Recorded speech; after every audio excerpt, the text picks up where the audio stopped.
हो ना, तिचा आवाज ऐकायला लावला पाहिजे बघते ना, म्हणून सोड मग. तू काय नाही कर. नमस्कार. बऱ्याच दिवसांनी आपण भेटतोय. प्रार्थना घेऊया. ओम श्री परमात्मने नमः. श्रीमन महागणाधिपतये नमः. श्री सरस्वत्यै नमः.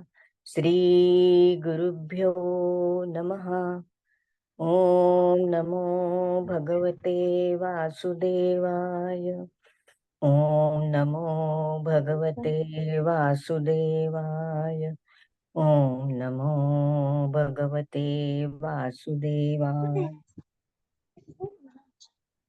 काय करते ती? सगळ्यांना मनापासून नमस्कार आणि खूप खूप स्वागत. आपण दुसऱ्या अध्यायातल्या 62व्या श्लोकावर येऊन थांबलो, बरोबर. स्थितप्रज्ञाची लक्षणं काय हे भगवंत अर्जुनाला समजावून सांगत आहेत. आपण बघितलं, स्थितप्रज्ञ होण्यासाठी इंद्रियांवर प्रथम नियंत्रण आणायला हवे. इंद्रिय भोगांच्या मागे धावतच असतात. इंद्रियांना नियंत्रण करण्यासाठी मन खंबीर हवं. मन काबूमध्ये ठेवण्यासाठी मनाला कुठल्या तरी ध्येयामध्ये गुंतून ठेवायला हवे. आणि एकदा आपली अध्यात्म क्षेत्रात वाटचाल सुरू झाली ना, की परमेश्वराबद्दल जाणून घेणे आणि त्यांना प्राप्त करून घेणे ह्याचा किंवा ह्याच्या जवळ त्यांच्या जवळ जाण्याचा प्रयत्न करणे हे आपले अंतिम ध्येय असायला हवे. हा रस्ता भक्ती मार्गावरून जातो. मात्र या ध्येयाची वाटचाल कठीण आहे. का कठीण आहे हे आपल्याला अर्जुनाच्या निमित्ताने समजावून सांगतात भगवंत. ते समजावून घेण्यापूर्वी समर्थ रामदास स्वामींनी सांगितलेल्या मनुष्याच्या 4 अवस्था कोणत्या ते बघूया. समर्थ म्हणतात, माणसाच्या 4 अवस्था म्हणजे बद्ध, मुमुक्षु, साधक आणि सिद्ध. बद्ध जीव म्हणजे आपल्यासारखे जे रोजच्या प्रपंचाच्या कर्मामध्ये बद्ध झालेले. रोजच्या कर्माचे क्षेत्र मात्र आपण वयाच्या कुठल्या टप्प्यावर आहोत याप्रमाणे बदलत असते. नवविवाहित मुलगी ते नातवंडांची आजी होणे हा स्त्रियांच्या प्रपंचातला प्रवास असतो. संसार करायला शिकण्यापासून जे सुरू होते ना, ते मुलांचे संगोपन, पाहुणे रावळे, सणवार, मुलांच्या शिक्षणासाठी, लग्नासाठी थोडी गुंतवणूक, साठवणूक या सगळ्यांमध्ये आपण गुरफटून जातो. हा बद्ध जीवाचा प्रवास असा चालू राहतो. पण त्यातील काही जण मात्र प्रपंच करता करता भक्ती मार्गावर वाटचाल करायला लागतात आणि मुमुक्ष होण्यासाठीही प्रयत्न करतात. त्यासाठी इंद्रियांना नियम लावतात. ठराविक वेळी उठणे, ठराविक उपासना, ठराविक आहार घेणे वगैरे वगैरे. ही वाटचाल नियमित केल्यावर मुमुक्ष साधक बनतो.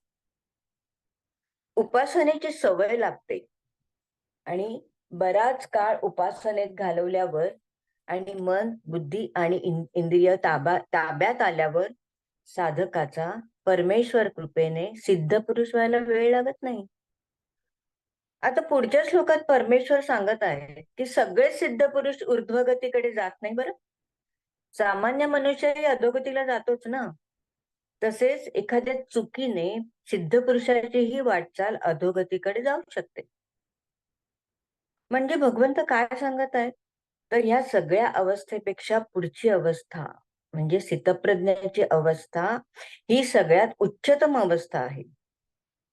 पुढच्या श्लोकाने भगवंत अधोगती कशी प्राप्त होते ते सांगत आहेत. आपण पुढचे 2 श्लोक एकत्रच बघणार आहोत. ह्या 2 श्लोकांमध्ये प्रगतीची उतरभाजणी कशी होते, ठराविक उंचीवर पोचल्यावरही साधक कुठल्या कारणाने अधोगतीकडे झुकायला लागतो याचे ज्ञान होते. श्लोक बघूया. ध्यायतो विषयान् पुंसस्संगस्ते अशुपजायते संगात् संजायते कामः कामात् क्रोधोऽभिजायते. 62वा श्लोक आहे. अर्थ बघूया.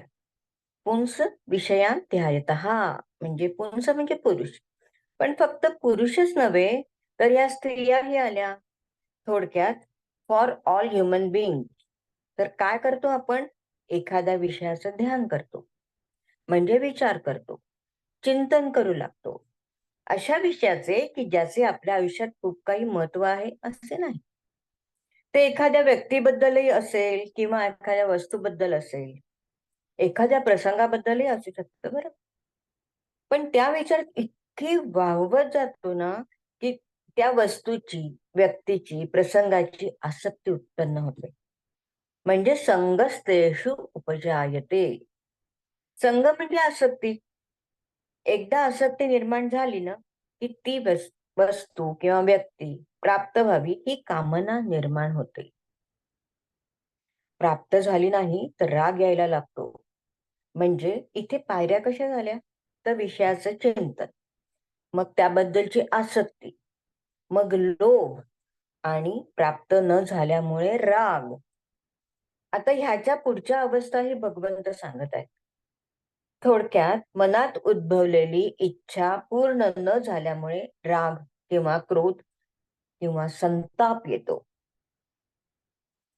पुढचा श्लोक बघूया त्यासाठी परमेश्वर काय म्हणतात ते. 63वा श्लोक आहे. क्रोधात भवति सम्मोह, सम्मोहात स्मृतिविभ्रमः, स्मृतिभ्रंशात बुद्धिनाशो, बुद्धिनाशात प्रणश्यति. क्रोधात भवति सम्मोह म्हणजे काय? तर रागामुळे काय होतं? तर प्रथम स्वतःवरचा संयम नाहीसा होतो. अगदी खरंय ना हे. आपण नेहमी याचा अनुभव घेतच असतो. प्रथम काय बोलावे, काय बोलू नये हेही कळत नाही. सम्मोहात स्मृतिविभ्रमः. या संयम सुटलेल्या अवस्थेमुळे जिभेवरही ताबा राहत नाही बरं, कृतीवरही ताबा राहत नाही. स्मृतिभ्रंशात बुद्धिनाशो.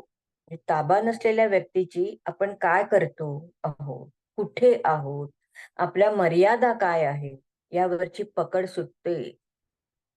आणि शेवटी काय होतं? तर बुद्धिनाशात प्रणश्यती. बुद्धीचा नाश झाल्यामुळे आपल्या कृतीवरचा, संभाषणावरचा ताबा गेल्यामुळे ती व्यक्ती अधःपतनाला जाते. आपल्या स्थितीपासून आपण ढळतो, खाली घसरतो. किती सुंदर सांगितलंय परमेश्वरांनी. आणि अगदी अगदी आपल्याला जाणवण्यासारखं, आपल्याला समजण्यासारखं हे आहे. आता ह्या किती अवस्था आहे ना, तर टोटल 8 अवस्था आहेत बरं. यावर आपल्याला खूप उदाहरणे सापडतील. आता यासाठी हे समजून घेण्यासाठी मात्र आपण प्रथम महाभारतात डोकावूया. तिथे बरीच उदाहरणं सापडतील. पण आपण परीक्षित राजाचे उदाहरण घेऊया. सर्वश्रुत आहे ते. परीक्षित राजा एकदा शिकारीला गेलेला असतो. शिकार करता करता खूप पुढे निघून जातो. बरोबरीचं सैन्य मागं पडतं. आजूबाजूला अरण्य असते. बरीच घडदौड झाल्यामुळे, श्रम झाल्यामुळे त्याला खूप तहान लागते. आजूबाजूला शोध घेतो, पण कुठेही जलाशय मिळत नाही. अस्वस्थ होतो. मग लांब दूरवर त्याला एक पर्णकुटी दिसते. त्याची खात्री होते की त्याला इथे पाणी नक्की मिळेल. तो त्या पर्णकुटीजवळ जातो. तिथे आतमध्ये एक अत्यंत तेज असलेले ऋषी ध्यानस्थ बसलेले असतात. त्यांचे नाव शमीक ऋषी. त्यांच्या त्या ध्यानावस्थेमध्ये परीक्षित राजा पर्णकुटीत आलेला त्यांना कळतही नाही. इतकी उच्च कोटीची त्यांची ध्यानावस्था असते. एक तर परीक्षित हा सार्वभौम राजा, त्याची अपेक्षा काय? तर त्याच्या प्रजेकडून त्याची अशी अपेक्षा असते की त्याचे आगमन झाल्यावर त्याच्या प्रजेने अभिवादन करायला हवं, त्याचं स्वागत करायला हवं. पण इथे परिस्थिती वेगळी असते. इथे अत्यंत तेजपुंज ऋषी ध्यानस्थ असतात. त्या काळात तपस्वींना अत्यंत मानाने वागवले जायचे, अत्यंत आदराने वागवले जायचे. परीक्षित राजा त्यांना अभिवादन करतो बरं आधी, आणि तिथे येण्याचे कारणही सांगतो आणि जलाची याचना करतो. पण राजाचे बोलणे ध्यान असलेल्या उच्च कोटीच्या अवस्थेत ऋषींना ऐकूही येत नाही. त्यांच्याकडून काहीच हालचाल होत नाही. हे राजाला जाणवल्यावर राजाला अत्यंत क्रोध येतो. राजाला योग्य तो मान तर मिळाला नाहीच, पण तहानेने व्याकुळ झालेला त्याचा जीव स्वतःवरचा ताबाही गमवून बसतो आणि नको ते कृत्य करून बसतो. पर्णकुटीजवळ मृत झालेल्या एका सर्पाला बाणाने उचलून परीक्षित राजा त्या महान तपस्वींच्या गळ्यात घालतो आणि निघूनही जातो. क्रोधाने केलेली ही कृती. शमी ऋषींचे सुपुत्र शृंगी ऋषी 7-8 वर्षाचे ते आपल्या सवंगड्यांबरोबर बाहेर खेळत असतात. राजाने केलेली हिणकस कृती त्याच्या लक्षात येते बरं. त्यांना अत्यंत क्रोध येतो व ते राजाला तू सर्पदंशाने 7 दिवसात मरशील हा शापही देतात. त्यांचाही क्रोध अनावरच होतो. आणि हे पुढे काय झालंय सगळ्यांना माहित आहे. राजाचा सर्पदंशाने मृत्यू झाला. तत्पूर्वी आपण केलेल्या कृत्याचा त्याला पश्चातापही खूप झाला, पण वेळ हातातून निघून गेली होती. केवढी मोठी शिक्षा क्रोधावर, कृतीवर नियंत्रण सुटल्यामुळे झाली बरं. आता पुढे म्हणतात ध्यायेतो विषयान पुंसस. तर इथे कसं आहे याचं ध्यायेतो विषयान पुंसस परीक्षित राजाच्या बाबतीत बघूया आपण. परीक्षित राजा काय विचार करतो? मला खूप तहान लागली आहे, इथे पाणी मिळेल ह्या विचारांपासून त्याचा प्रवास झालाय. हा झालेला प्रवास बुद्धिनाशात प्रणश्यतीपर्यंत येऊन थांबला. जीव सुद्धा गमवावा लागला. असे अनेक उदाहरणं सापडतील आपल्याला. द्रौपदीचा दुर्योधनावरचा क्रोध जेव्हा इंद्रप्रस्थ महालात तो पाण्यात पडल्यावर कृतीने संवादाने व्यक्त झाला, त्याचा परिणामही किती भयंकर झाला. आता हिंदी सिरियल मध्ये त्यांनी एक वाक्य टाकलंय ना, अंधे का पुत्र अंधाही होता है असं वगैरे. आता हे ते कितपत खरं कितपत त्याला हे आहे काय माहिती नाही आपल्याला, पण तिने रिॲक्शन तर नक्कीच दिली होती, म्हणूनच सगळं झालं.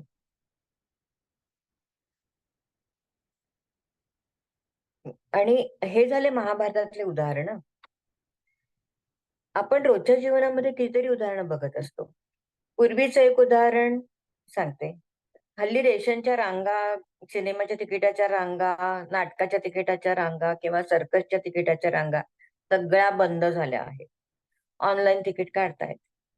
पण पूर्वी या रांगा लावाव्या लागत आणि कोणी पुढे गेले रांगेतला नंबर सोडून तर रांग लावून उभे असलेल्या लोकांच्या रागाला पारावर राहत नसे. अजूनही तसं आहे, कुठे जिथे रांगा लागतात तिथे हाच प्रकार आपल्याला बघायला मिळतो. अगदी देवळातल्या देवदर्शनाच्या रांगेमध्ये सुद्धा भांडणं होतात. कारण क्रोधात भोवती समूह. आपण कुठे आहोत हे कळत नाही. आपण कुठे उभे आहोत आणि आपण कोणावर अन्याय करत आहोत का ह्याचेही भान उरत नाही. हा बुद्धिनाशच आहे ना. मला तिकीट मिळाले पाहिजे, मला दर्शन झाले पाहिजे, हे ध्यायतो विषयान पुंसस इथून सुरुवात होते. बुद्धिनाशात प्रणश्यतीपर्यंत येऊन थांबते. कारण भांडणं कधी कधी विकोपाले जातात, परिणाम भयंकर होतात. आता या श्लोकाच्या संदर्भात BEST बस बदला मी एक प्रसंग सांगते तुम्हाला. कसं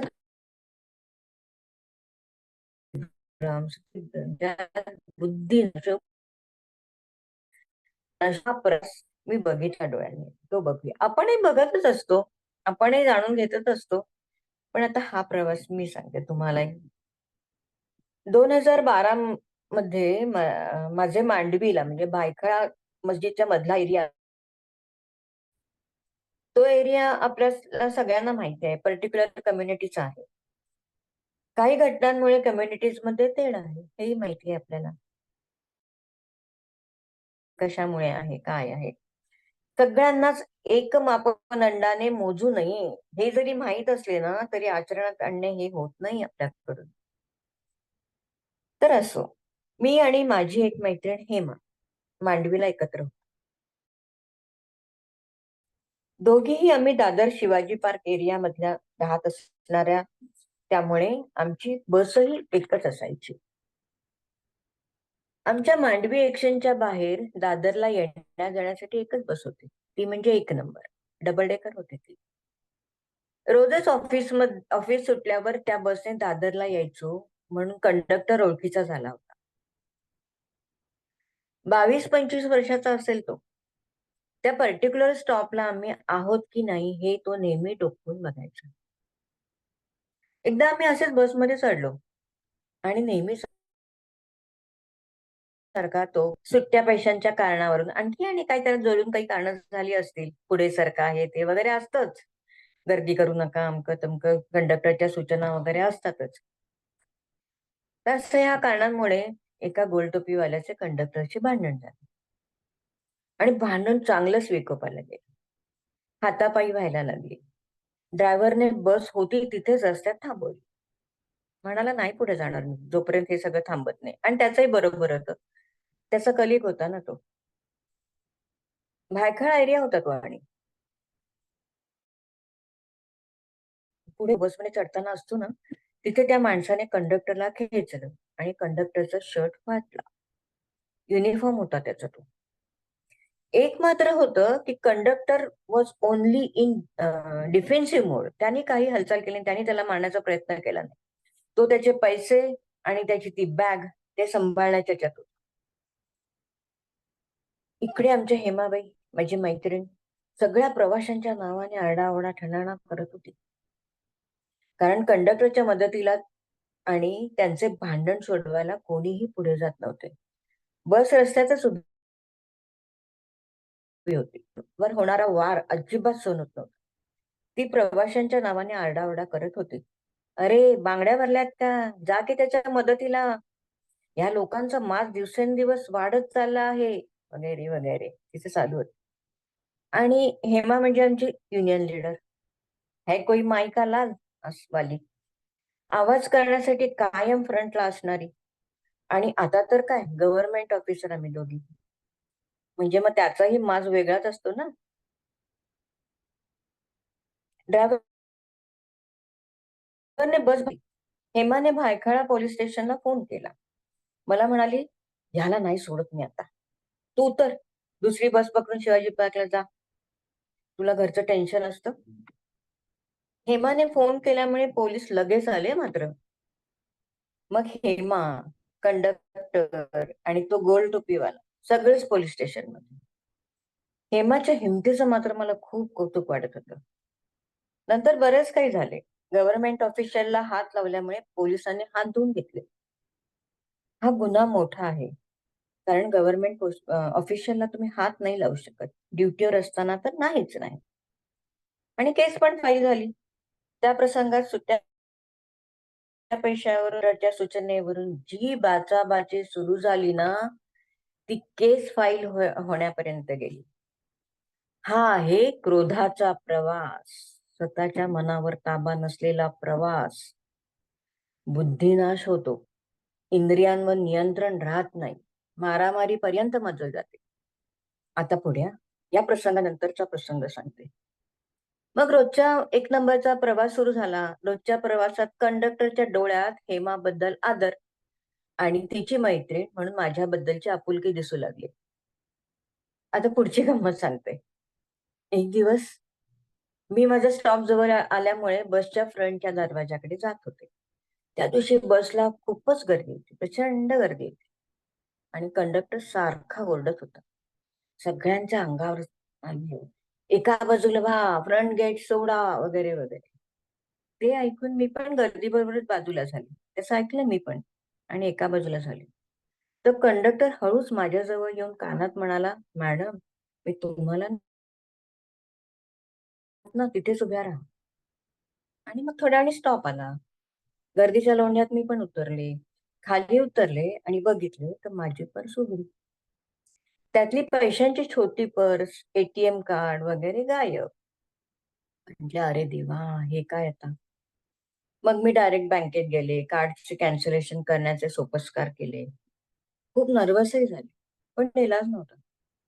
दुसऱ्या दिवशी संध्याकाळी तोच कंडक्टर, तीच बस, रोजचा प्रवास तर चालूच होता ना माझा. कंडक्टर मला येऊन विचारायला लागला, काल नीट उतरलात का मॅडम? मी म्हंटल अरे बाबा उतरले, पण माझी काल पर्स मारली. मग पाकिटमार होते, म्हणून मी तुम्हाला एका बाजूला व्हायला सांगत होतो. तुमच्या बहुतेक ते लक्षात आले नाही. मी म्हंटल अरे बाबा, मला वाटलं सगळ्यांना जो नियम तोच मलाही नियम, मी काय मोठी वेगळी आहे. इथे माझी समज मात्र कमी पडली हं. समजने वालों को इशारा काफी वगैरे वगैरे काहीही कळला नाही. कारण मन काय होतं, तर मन ऑक्युपाय होतं काळामध्ये, स्थानामध्ये, घरी जाऊन काय कामे आहेत यामध्ये. त्यामुळे बुद्धीने संप पुकारला होता. म्हणूनच मन आणि बुद्धी एकाच मार्गावर एकत्र कालक्रमणा करणारी असावी. तेही अहंकाराला पार रसातळाला टाकून बर. नाहीतर वादाचे तरी प्रसंग घडले, असे प्रसंग घडतच असतात. असो, आता ह्याच्या पुढच्या श्लोकामध्ये भगवंत अंतःकरणाची प्रसन्नता कशी साधता येते आणि त्याचं फळ पण काय मिळतं ना, हे सांगत आहे. बघूया आपण पुढचा श्लोक. 64वा श्लोक आहे हा. रागद्वेष वियुक्तैस्तु विषयानिंद्रियैश्चर आत्मवश्यैर्विधेयात्मा प्रसादमधिगच्छति. अर्थ बघूया श्लोकाचा. तू म्हणजे परंतु, विधेयात्मा. तर विधेयात्मा म्हणजे काय, तर ज्याने अंतःकरण स्वाधीन करून घेतले आहे असा असा साधक. आत्मवश्यही म्हणजे स्वतःला वश असणार. रागद्वेष वियुक्तैहि इंद्रियैहि म्हणजे रागद्वेष इंद्रियांच्या विषयांचर म्हणजे माध्यमातून विषयांचा आस्वाद घेत प्रसादामध्ये गच्छते. अशी व्यक्ती काय मिळतं, आणि अंतःकरणाची प्रसन्नता त्यांना मिळते, त्यांना प्राप्त करून घेता येते. म्हणजे नेहमी प्रसन्न असणारी व्यक्ती कशी असते ना, हे भगवंत सांगत आहेत. प्रसन्न व्यक्ती ही विधेयात्मा असते, म्हणजे त्याने आपले अंतःकरण स्वतःच्या ताब्यात ठेवलेले असते, स्वतःच्या अधीन ठेवलेली असते. अंतःकरण म्हणजे काय हो, तर अंतःकरण म्हणजे त्यात मन, बुद्धी, चित्त आणि अहंकार याचा समावेश होतो. त्याचे विचारही सकारात्मक आहेत बरं. विधेयात्माचे विचारही सकारात्मक आहेत. त्याच्या इंद्रियांच्या बाबतीत त्या म्हटले आहे की आत्मवश्य ही इंद्रिय, म्हणजे स्वतःच्या ताब्यात असलेली इंद्रिय आहेत त्याची. विषयांचा उपभोग घेता, पण कसा, तर संयत किंवा संयमाने घेता देत नाही. आणि अजूनही काही गुण आहेत. रागद्वेष वियुक्त. राग म्हणजे आसक्ती, म्हणजेच एखादी गोष्ट आवडली तर त्यात आसक्ती नाही. आपलं कसं असतं, आपल्याला मात्र कोणाची काही खरेदी आवडली ना, तरी आपला पुढचा प्रश्न असतो, ऑनलाईन घेतलं का, कुठली साईट, लगेच त्या साईटला आपली व्हिजिट होते. असं असतं आपलं. आपल्याला द्वेष किंवा असूया वाटेल असे अजिबात नाही बरं का, पण तीव्र इच्छा निर्माण झालीच तर वाटू शकेल.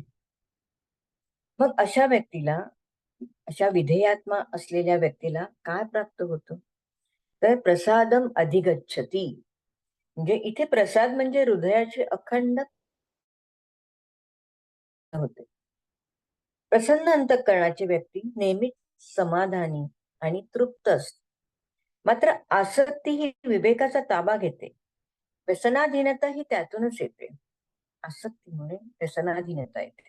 एखाद्या गोष्टीकडे मन भरकटत जातं आणि ते हवंसं वाटायला लागतं. विधेयात्मा मात्र आत्मरती असतो, आत्मसंतुष्टी असतो आणि आत्मतृप्ती असतो. आत्मरती म्हणजे स्वतःमध्येच रमणारा असतो, स्वतःमध्ये संतुष्ट होणारा असतो आणि स्वतःमध्येच तृप्त होणारा असतो. आपल्याच जगात आनंद घेत असतो. आपण ना अगदी लहान बाळाला स्वतःची खुदकन असताना बघितलं ना, की या तीनही विशेषणाची आठवण येते. कशी असतात लहान मुले, आत्मरती असतात, आत्मसंतुष्टी असतात, आत्मतृप्ती असतात. आता पुढचा श्लोक बघूया. हा असे शांत ज्यांचं अंतःकरण असतं त्यांना काय मिळतं. दुःखाना हानिरस्योपजायते प्रसन्न चेतसो याशु बुद्धिपर्यवतिष्ठते. 65वा श्लोक आहे हा. अर्थ बघूया. प्रसादे म्हणजे अंतःकरणाची प्रसन्नता प्राप्त झाल्यामुळे अस्य दुःखानां हानीही उपजायते, म्हणजे याच्या सर्व दुःखांचा निराश होऊन जातो, म्हणजे सर्व दुःख नाहीशी होऊन जातात. प्रसन्न चेतसहा, आणि अशा रीतीने प्रसन्न चित्त असणाऱ्या कर्मयोग्याची बुद्धी आशुही, आशुही म्हणजे लवकरच, सर्व बाजूंनी निवृत्त होऊन पर्यवतिष्ठते, म्हणजे परमात्म्याशी स्थिर होऊन राहते. आपण मागच्या श्लोकात विधेयात्माबद्दल जाणून घेतलंय. विधेयात्मा कोण? तर ज्याने स्वतःचे अंतःकरण, स्वतःचे विचार, कृती हे सगळे स्वच्या अधीन करून घेतले आहे आणि प्रसन्नता प्राप्त करून घेतली. या पुढची त्या विधेयात्म्याची प्रगती कशी असते हे भगवंत सांगत आहेत. तत्पूर्वी आपण प्रसाद या शब्दातली गंमत बघूया. प्रसाद या शब्दात आपल्याला काय जाणवते? तर देवासमोर ठेवलेला किंवा देवाला अर्पण केलेला खाद्यपदार्थ. पण तो प्रसाद कोणता प्रवास करून येतो? तर तो आधी असतो नैवेद्य. म्हणजे त्या खाद्यपदार्थावरून समजा पेढे घेऊया, त्यावर वरून पाणी फिरवण्याआधी तो नैवेद्य असतो. पण त्याच्याही आधी तो काय असतो? तो दुकानातले पेढे असतो. ते असतात दुकानातले पेढे. आपण दुकानात जाऊन पेढे विकत घेतो, तिथे त्याला प्रसादही म्हणत नाही ना, नैवेद्यही म्हणत नाहीत. मला अर्धा किलो नैवेद्य द्या असं नाही म्हणत. मात्र घरी आणून देवाजवळ ठेवल्यावर मात्र तो नैवेद्य होतो आणि पाणी फिरवल्यावर मात्र तो प्रसाद होतो.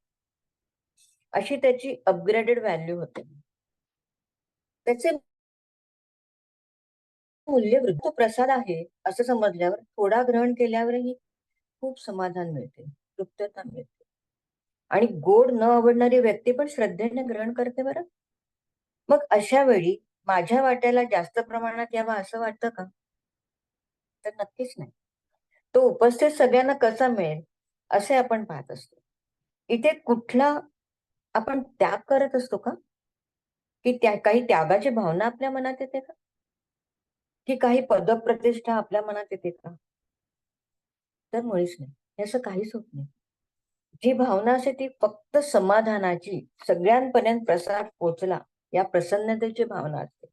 म्हणजे ही भावना कोणती? तर प्रसाद बुद्धीची भावना आपण अनुभवत असतो. त्याने समाधान मिळते हेही आपल्याला चांगलंच ठाऊक आहे. पण आपल्यासारख्या सामान्यांच्या बाबतीत मात्र ही समाधानाची भावना तेवढ्या प्रसंगापुरतीच मर्यादित राहते. स्वतःच्या इंद्रियांवर ताबा मिळवलेला विधेयात्मा मात्र जीवनात येणाऱ्या प्रत्येक प्रसंगात आनंदी असतो, समाधानी असतो. अशी अंतःकरणाची प्रसन्नता प्राप्त झाल्यामुळे त्याचा सर्व दुःखांचा अभाव होतो. प्रसाद बुद्धी जागृत झाली म्हणजे सर्व दुःखांची हानी होते असे भगवंत म्हणत आहेत. मग अशा स्थितप्रज्ञांच्या जीवनात दुःखाची सावली पडतच नाही का? तर असे नाही. तर त्या प्रसंगाकडे बघण्याची त्याची दृष्टी बदललेली असते, ऍक्सेप्टन्स आलेला असतो. कारण आपण भगवंतांनी सांगितलेलं एक सूत्र जाणून घेतलंय. परमेश्वरांनी 14व्या श्लोकात सांगितले आहे ते, मात्रा स्पर्शास्तु कौंतेय शीतोष्ण सुख दुःखदाः आगमापायिनो नित्या तांसे तिक्षस्व भारत. म्हणजे सर्व सुखद किंवा दुःखद अनुभव आगमा, अपायिन व अनित्य आहेत, काही काळ टिकणारेही आहेत आणि जाणारे असे आहेत, जे कायम राहणारे नाहीयेत. म्हणजे अशा थोर व्यक्ती तितिक्षा करणाऱ्या असतात बरं का. जे विधेयात्मा असतात, या थोर व्यक्ती असतात त्या तितिक्षा करणाऱ्या असतात. आता तितिक्षा म्हणजे काय? तर तितिक्षा म्हणजे सहनम सर्व दुःखांना अप्रतिकार पूर्वकम चिंता विलापरहितम सा तितिक्षा निगद्यते. तितिक्षेचं हे यांची व्याख्या आहे. दुःखाबद्दलची व्याख्या. तितिक्षा सहन करणं म्हणजे काय? तर सहनम सर्व दुःखांना अप्रतिकारपूर्वक, प्रतिकार करायचा नाहीये, चिंता विलापरहित असायला हवंय आणि त्यालाच तितिक्षा म्हणायचं. म्हणजे आलेल्या प्रसंगाचा तीव्र प्रभाव ओसरेपर्यंत प्रतीक्षा करणे, स्वतःच्या भावनांचा तोल सांभाळणे. यावर विनोबांनी दिलेलं एक उदाहरण आहे, गंमत म्हणून सांगते. एका माणसाचा घोडा हरवतो. सगळीकडे शोध घेऊनही सापडत नाही. रात्र उलटते. सकाळी ते गृहस्थ रोजच्या प्रमाणे पूजा अर्चा आनंदाने करतात. सगळ्यांना प्रसादही वाटतो. प्रत्येक जण विचारतो, सापडला का घोडा? ते म्हणतात नाही. मग प्रसाद वगैरे? तर ते म्हणतात, माझा घोडा हरवलाय हो, माझे समाधान नाही. म्हणजे अखंड प्रसन्नता अशी झाली नाही. आपण गृहिणी कशा असतो माहितीये? आपण मात्र घरातला एखादा चमचा तरी किती अस्वस्थ होतो बघा. अगं मला अमका अमका पदार्थ करायला तेच पातेलं आहे. असंही बरं असतं आपलं. असं आहे आपले विचार. आपण ध्रुवपदी उच्चपदी पोहोचणाऱ्या व्यक्तींचा विचार करणे बाजूलाच राहू द्यावं. फक्त आपल्या आसक्तीच्या गडद भावनांचा रंग हळूहळू कमी करता येईल का ते पाहायला हवं. भावना विरून जाण्याचा मार्ग मात्र पुढचा आहे. भावना विरून जात नाही तोपर्यंत नैराश्य आणि दुःखाचा खेळ चालूच असतो. सुख प्रत्येकालाच हवे असते, पण सुखाच्या पलीकडे मात्र आनंद आहे ना. आनंद स्वरूप फक्त आणि फक्त भगवंतच आहे. त्याची हा जो प्रसन्न चेतस आहे ना, म्हणजेच अंतःकरण प्रसन्न असलेला, त्याची बुद्धी आशु म्हणजे तात्काळ इतर सर्व गोष्टी बाजूला ठेवून पर्यवतिष्ठते असं म्हटलंय. म्हणजे परी अवतिष्ठते. परी म्हणजे परमेश्वराच्या ठिकाणी. अवतिष्ठते म्हणजे स्थिर होते. ताई आता काही प्रसन्न चित्त सेकंदात व्यक्ती बंद होईल आपलं. हो का? बंद करून पुन्हा चालू करूया. हा थोडस राहिलंय. हो. पुन्हा लगेच जॉईन करा सेम लिंक. हो.